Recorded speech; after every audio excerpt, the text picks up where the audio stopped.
What's going on, guys? Ted from Immersion here, and I said I was going to do a video on this, so I am.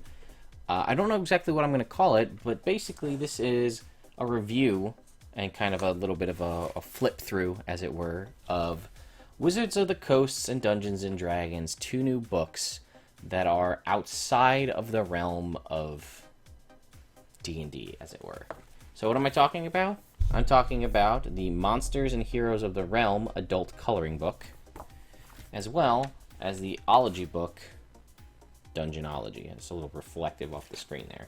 So, first of all, we're going to start with the coloring book, because not a lot to talk about here. So, what do we got? It is a full-on adult coloring book. This is obviously a fairly large movement recently. Welcome to the Forgotten Realms. Your journey begins here. Dormant between these pages are black and white images of rogues and heroes, alchemy and adventure, waiting for one such as you to bring color to them. Are you prepared to immerse yourself in the world of swords and sorcery that awaits you? Breathe life into dragons, enter into battle with fearsome monsters, and visit the deepest, darkest dungeons if you dare. Whether ye be elf, well, it doesn't say ye, but apparently I turned into a dwarf there.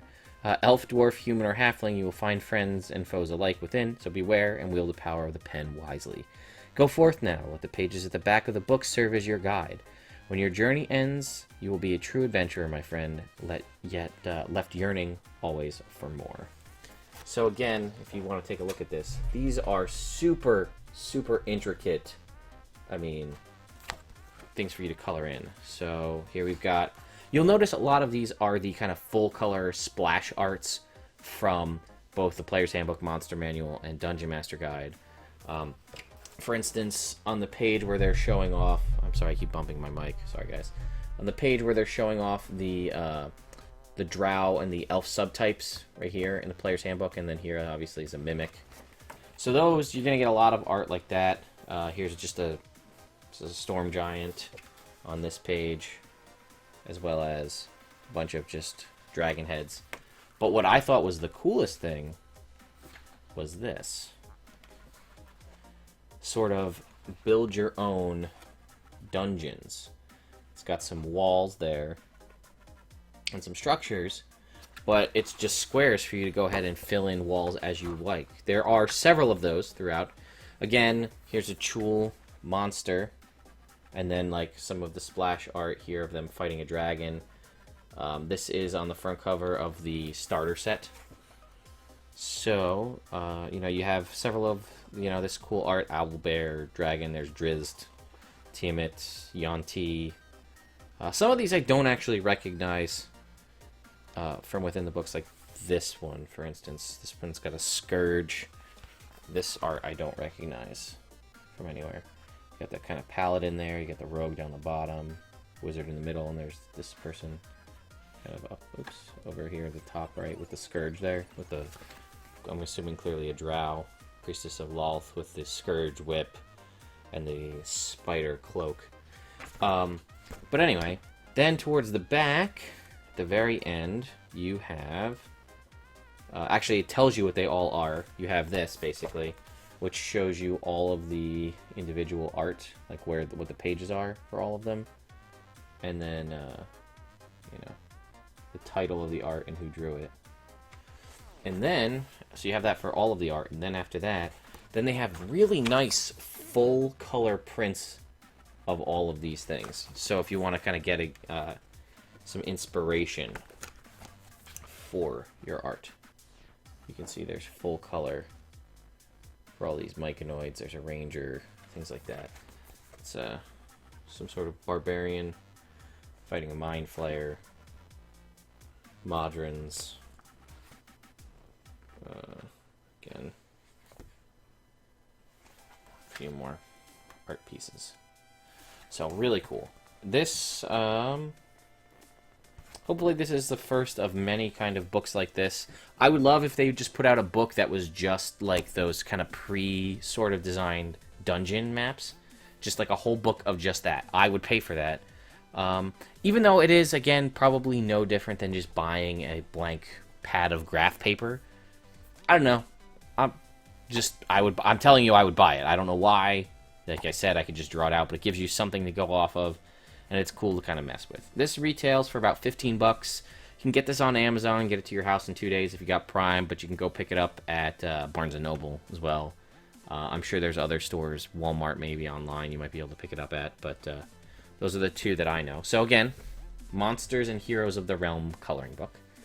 And the second one, which I feel is more interesting, is the Dungeonology. This will run you $25.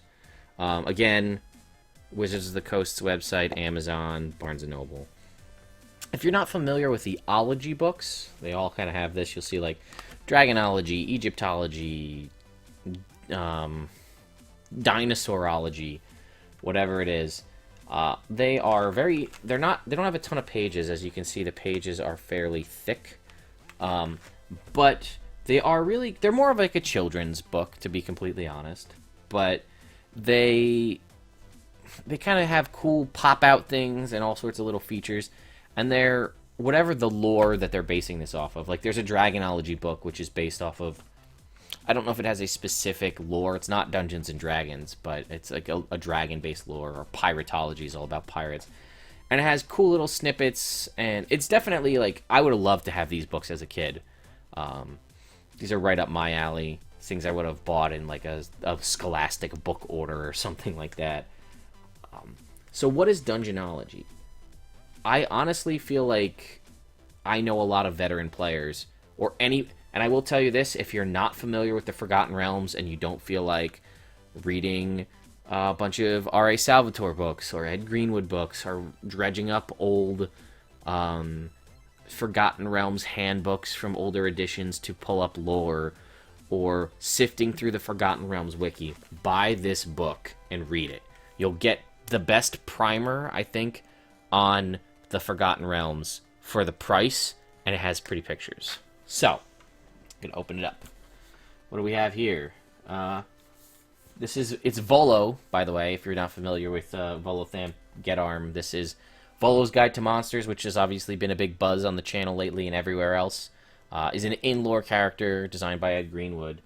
But this is his Dungeonology. So, I haven't opened this. I wanted to do this live for you guys.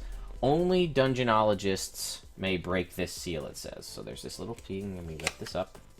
And there's a lot of cool things like that, so we're going to lift this out. What do we have here? A little letter. Well met, adventurer. I am known to many as Elminster Almar, Sage of Shadowdale, a wizard of some repute and a friend to all. The book you hold in your hands was written by the adventurous scamp Volothamp Getarm, or Volo, as he is widely known.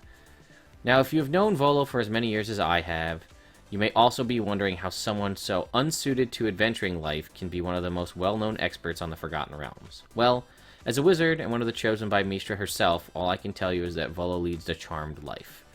He may be neither well-born nor skilled in battle, fleeing headlong is more his forte. Yet his odd blend of cowardice and curiosity seems to serve him admirably as he buffoons his way through dungeons and domains wisely shunned by those with greater power. It would appear that Volo has been made for this world, for Toril is more than amply supplied with dungeons, dragons, and more dungeons galore. From simple burial crypts to labyrinthine subterranean cities linked to the Underdark, and an entire lightless realms below. Now that I think about it, perhaps you have been given the spark of adventure yourself, for here you are, holding a book filled with those secrets of Dungeonology and danger. So heed Volo's writings if ye dare. Perhaps you'll even survive a delve or two. Perhaps. Cordially, Elminster of Shadowdale. Again, super cool things if you're a kid. Like, I mean, this is even cool as an adult. Little things that go... We have a lot of these kind of things here. And then on the side here we have... Leave no page unread, no chest unopened, no map unexplored, and no realm undiscovered. A Dungeonologist's credo. So, first page. Welcome to adventure. Welcome, friends new and old, those of you who thirst for adventure filled with both fortune and glory. If you're hunting for wisdom to steer you well on your chosen course towards becoming a hero, you've no doubt procured the right book, and you may rest well, having placed your trust in me, Volothamp Getarm, your faithful guide. And then, again, you'll see stuff like this, which you may miss on first glance, but fold out things like this. There's a lot of those within the book. So, I'm not going to read through everything. There's a lot of cool art, as you can clearly see, of different things. So, fair warning, consider this a handbook of your profession. Read it, study it, know it, heed it well. Dungeonology, the study of dungeons, of which I am inaugurably the leading master, is not for the faint of heart, and actually adventuring through such places requires an even more stalwart soul. Over my many years, I've encountered countless hopefuls such as yourself who failed to take my advice to heart. There's the table of contents. Welcome to the adventure, the adventuring party, Dungeonology equipment, magic and magic items, the lands of the Forgotten Realms, Volo's most wondrous map of the Sword Coast, rogues and traps, fortune and glory, clerics, the 5 factions, monsters, villainous threats, heroes and legends, and last words. So, this is a little bit about Volo and about dungeons themselves. And then if you flip this out, this is Volo's history, and there's a little picture of Volo up there. So again, very thick pages. To the next page, the adventuring party. Super useful stuff for intro players or not. Building a party. Most parties comprise of 4 kinds of heroes: wizards, fighters, rogues, and clerics. They have their own skills in which they excel, the details of which I'll explore in later chapters, but the important thing is that those abilities complement one another. When that happens, the party as a whole becomes much more powerful than the sum of its parts. Wizards, master of magic, fighters, skilled combatants, rogues, stealthy scoundrels, priests, or clerics, priestly champions. And at the bottom, it does say down here, while yes, there are other types like barbarians, bards, druids, paladins, rangers, sorcerers, warlocks, and more, I'll describe portions of these archetypes in later chapters. For now, just remember you need muscle, fighter types, magic, wizard types, cunning, rogue types, and healing, cleric types. That should give you a party capable of conquering even the most dangerous dungeon, no matter what they contain. So, there's a whole section about marching order and how important coming up with your marching order is. That is one, just a lore-based thing, but also a super useful thing as a dungeon master and as a player. Important things to think about. Here's one possibility. Rogues up front to check for traps. Fighters next to charge past the rogue when fight starts. Clerics next to heal the fighters, and wizards in the back to lob spells over the others. Some parties like to throw in an extra fighter in the rear as well to protect the wizard from anyone, such as a rival rogue sneaking up behind. Here, there's no I in party. Don't skip on forming your party. The fewer people means more treasure, but it's harder to handle. And then it also talks about, hey, you can hire people. If you have money and gold, you can pay people to come with you just to help you out.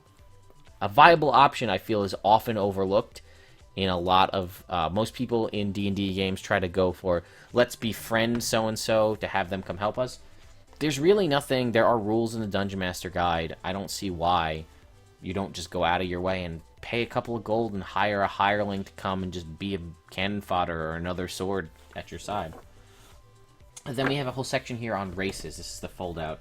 Dragonborn, elves, dwarves, gnomes, half-elves, half-orcs, halflings, humans, and tieflings. Has a little bit about them, and then their ages, about how long they live. Again, a couple of sentences, but if you're unfamiliar with what a tiefling is, for instance, rare but distinctive tieflings, it also has pronunciations for those of you who don't know how to do it, pronounce it, have infernal blood in their ancestry as evidenced by their horns and tails. I've never met an elderly tiefling. Charming and smart, they are nonetheless often treated with distrust, although the ones I've known have proven to be excellent and loyal friends. Next page. We have... This is on to Dungeonology equipment. This is just a regular old page. So, talks about weapons. Has some cool art for different kinds of weapons. Armor. In many legends, you hear adventurers rushing into battle, armored head to toe in a suit of forged heavy steel. Well, that might be good for some fighters. Not every hero works best while clanking around in such an outfit. Could you imagine a rogue trying to sneak up, clanging around in a suit of armor? No, you can't. That's the problem that I always have playing heavy armor characters. Starter packs. Things that you should normally have in an adventuring party pack. Works for, again, intro stuff as well as the, a seasoned adventurer. A backpack, a crowbar, a hammer, pitons, metal spikes you pound into a crack in a wall to help with climbing, 10 torches for seeing your way or as a weapon, a tinderbox for lighting the torches, 10 days of rations, a water skin, and a coil of 50 feet of hempen rope. Then it has some other stuff down here, knife and a whetstone, dungeon map, lantern, and a little bit about coinage. Next. We have magic and magic items. Again, simple stuff. Cubic gate, a 3D bottle, sensor of controlling air elementals, Dust of Sneezing and Choking, Winged Boots, Ever-Smoking Bottle, Candle of Invocation. This also has a side thing, but we're going to get into that in a second. Magic doesn't simply crop up in the Forgotten Realms by way of spells, of course. It can be imbued into all manner of things, armor, weapons, wands, rings, and so on. Even in wagons, ships, doors, walls, and entire buildings, not to mention living things like dragons. Kind of goes into a little bit. Some of them are fairly minor, some are earth-shakingly powerful, like the Book of Exalted Deeds or the Book of Vile Darkness. Much study is needed when dealing with powerful magic, and there's a little novice spell book right here. So we go ahead and open this up. Cantrips. A little bit about Firebolt, Light, and Mending, and why they're useful. Not bad things to have. Then we've got Charm Person, Detect Magic, and Comprehend Language. Featherfall, Thunderwave, and Magic Missile. All useful spells for you to take as anybody that can get access to them, and it provides you with a little bit of like in lore and good reasons why you should take those. Then over here on our little side flap, a little bit about spell books and some of the fun aspects that you can get if you come across a Wand of Wonder, which are super fun to give to your players. This is where I'm talking about the Forgotten Realms, the land of the Forgotten Realms. Here we have Shar, we've got the Shining Sea, we've got the Sea of Swords, so this is the Sword Coast. The Heartlands, I think the Dale Lands are over here, the Inner Sea, the Land of Intrigue, Anarok, the Unapproachable East, the Moonshae Isles over here, up to the north, up here we've got Icewind Dale, down over here we'd have like Tamanther, but again, a little bit of information about that. So this is all about the Sword Coast, right here on this side. Dungeons galore. The best thing about the Sword Coast is that it's packed with all sorts of opportunities for adventure, from Neverwinter and Luskan in the north, all the way down to Baldur's Gate and Candlekeep in the south. The lands that line the Sword Coast brim over with chances for young adventurers to make their names, and a bit of courage and more of a prodigious share of luck become the sort of heroes courtly bards immortalize in song and legend. Wherever you go, be sure to make a map. Useful stuff for everybody. After a night's rest, it's always wise to check your backpack. There's a little creature guy inside there. Towers make perfect lairs for monsters and madmen. Here's a whole little primer on the Underdark. And then down here we have a little bit of a... This is like a hand-drawn. This is the Vault of the Dracolich Map. Hand-drawn, looks like. There's various things drawn out here. And Fezres. Fairsres, I've been saying it wrong. This is sort of the kind of weird collection of magic that radiates in the Underdark that causes spells and things to go wonky.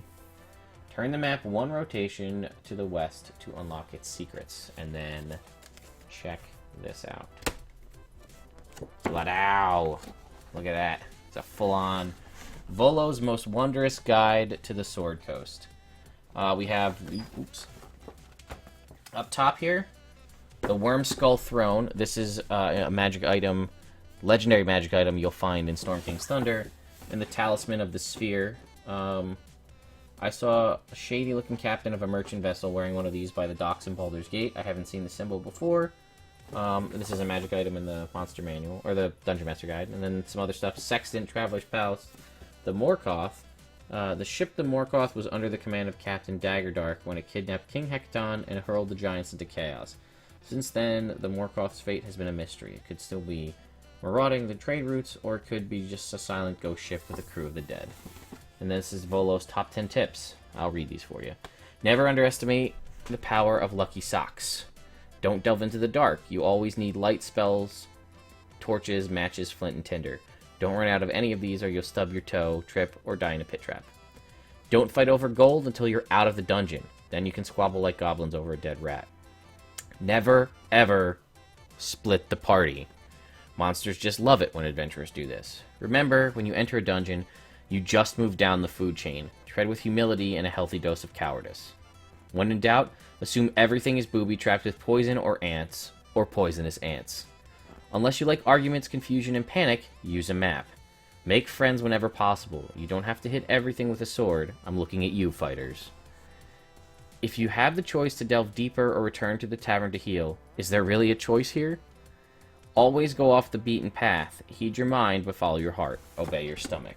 And then we can see down here, Lonely Moor, Forgotten Forest. Here's Parnest, the Great Peak Mountains. How far we got? Daggerford. We don't actually go all the way down to Candlekeep. Daggerford, Waterdeep over here. Phandalin, Neverwinter, Tribor, Yartar. We got Emerth's Lair. That's one of the giant queens from Storm King's Thunder. Iron Slag. Let's see if we recognize anything else. Here we've got Gunbarg. Got the Moonshay Isles doing? No, not really. Bryn Shander. So here we are all in up. So 10 towns in the Icewind's Dale here. Luskin, Mirabar, Raven Rock, Bryn Shander, so on and so forth. Mithril Hall over here, the Misty Forest. Glantogrim, Long Saddle, Sunbar, Mirabar. You get it. But how cool... This is just a cool little thing for a map, especially if you're a kid and you're not really super familiar with the Forgotten Realms, or, yet again, if you're in a seasoned adventurer and you want a cool map. This is just really cool to have. But I can imagine myself, like, as a young kid, like, oh, man, what's this? What's that? And, like, wanting to learn about this and play D&D and learn what happens in each of those locations. Or, again, if you had this book as a kid and you started playing D&D and you're like, oh, my God, I know where that is. Mirabar. I've seen it on the map. Next up, you got Rogues and Traps. This is a whole section about how important it is to send a rogue in to look at traps. Trust your rogue. Some people become understandably wary around rogues. While it might be fun to watch the rogue strip others bare of everything of value, the thought that such talents might be turned on them instead often proves too persistent to ignore. Smart dungeoneers don't let such notions bother them. They put trust in their compatriots no matter how amazing their skills. Just as the rogues trust the fighters to not bash them flat, the wizard not to zap them dead, and the clerics not to damn them to the 9 hells. And honestly, if the rogue wanted something, it would probably already be in their hands. If an adventurer still has the coins in their pockets, they can trust their rogue, at least for now. All about treasure chests. Let the rogue go first. Always carry a potion of water breathing. Solid information. Always carry a potion of water breathing. You never know when you're going to need it. Locks and worse, and find your own traps. The skeleton key. Then we got here, Fortune and Glory. Ring of Wizardry. Working together is a hero's greatest reward. This is all about how to carry loot. Consider a pile of thousands of gems, about 50 gold coins weighs a pound, making a sack filled with 1,000 weigh 20 pounds. It doesn't take long to become burdened. Splitting the treasure, taking care of your money. Once you get your money back to the nearest bit of civilization, you decide what to do with it. My advice, spend as much of it as you can. If you find a bank you can trust, you can leave a good chunk there. You can't eat gold or ride precious gems from one city to the next. And when you're fleeing from certain death, the treasure-filled chest to the brim only makes it harder to get away. Save a little for expenses on the road, enough to keep you in comfort during your travels, but get rid of the rest one way or another.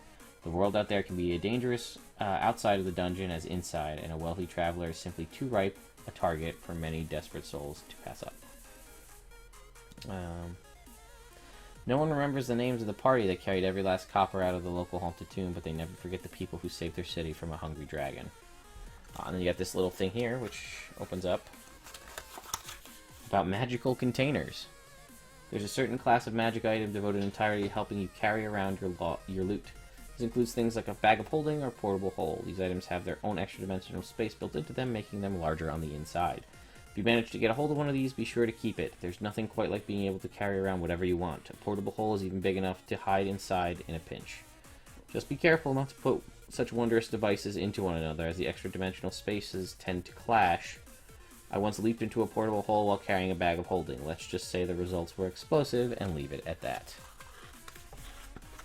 Almost to the end here. This is a whole section about clerics and being on a mission from God, being holy warriors. This, super useful. The 5 factions of the Forgotten Realms. The Order of the Gauntlet, Zentarum, Lord's Alliance, Harpers, and the Emerald Enclave. If you don't know anything about those, or you're thinking about possibly joining one in your own home game, an Adventure League game, a quick primer, a paragraph on what to expect. Next up, monsters. Don't ever try to pick a Mind Flayer's pocket. Useful information. It's always a good idea to give a treasure chest a poke, just in case. So, which eye will I use to destroy you? This is Xanathar, but Beholders, Gelatinous Cubes, Gith, Mind Flayers, Owlbears, Cloakers, Mimics, Displacer Beasts, Umber Hulks, Shriekers, and Yanti. And then there's a little book down here all about dragons, if you're not familiar with dragons. So, what are dragons? What do the colors mean? The common elements tied to a given dragon. And then dragon royalty, Tiamat, and Bahamut. Next page, Villainous Threats. These are higher level threats. Lolth, Demogorgon, Tiamat, Asarak, Saztam, Orcus. The Lich who rules over Thay, Orcus, the Lord of the Undead. An encounter with Orcus is a Dungeonologist's worst nightmare. In this case, 5 heads are worse than 1. Again, you really don't want to piss off any of these folks. Just avoid them if you can. And then Heroes and Legends. Drizzt Do'Urden,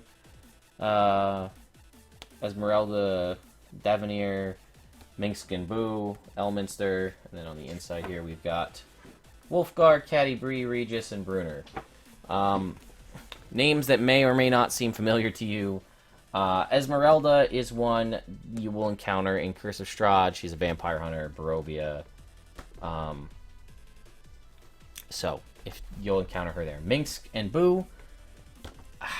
Baldur's Gate, if you're a fan of that. He's also in the new series of comics. He also appears briefly in Neverwinter as well. He disappeared, he was turned into a statue, and then recently in the lore he was transformed back. And it's Boo, and Minx is his mini space hamster. The Ranger Minx, who hailed from Rashomon, is in the northeast of Faerun, was once one of the greatest heroes of Baldur's Gate. He disappeared many years ago, but recently returned to the public eye when what seemed to be a statue of him was brought back to life, along with his animal companion, Boo. For those who don't know, Boo is a hamster, which Minx and Sync insist is an actual miniature giant space hamster that can speak to him in whispers. Minsk, I should tell you, has taken a number of terrible blows to the head over the years, despite his outlandish claims. He's amazing in a fight and an excellent friend. Again, Esmeralda, they talk about Barovia. She's actually the apprentice under the legendary vampire hunter Dr. Rudolph Van Richten. What can I say about Drizzt? There's a million books, 30 books about him. This is a little bit about him and Guinevere. Elminster is a wizard. We talked about him a little bit in the beginning. Him and Volo, friends, talked about here. Hitch, Calliope, and Skip. Lest you think the only heroes worth mentioning are near mythical people who have been wandering dungeons and worse for more than a decade.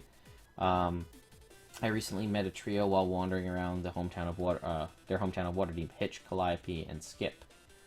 Hitch is a human rogue who somehow ran afoul of the Zentarum.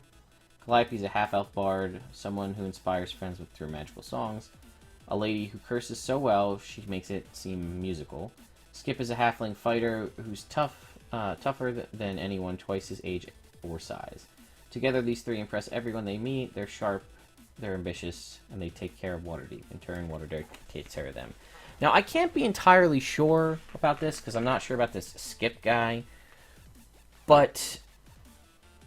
Is there an eye patch on her? There is an eye patch. If you guys watched Force Grey Giant Hunters, Brian Posehn's character was named Calliope, and the rogue was named Hitch. And they were both from Waterdeep. I don't know if that's these characters or not. Just throw it out there.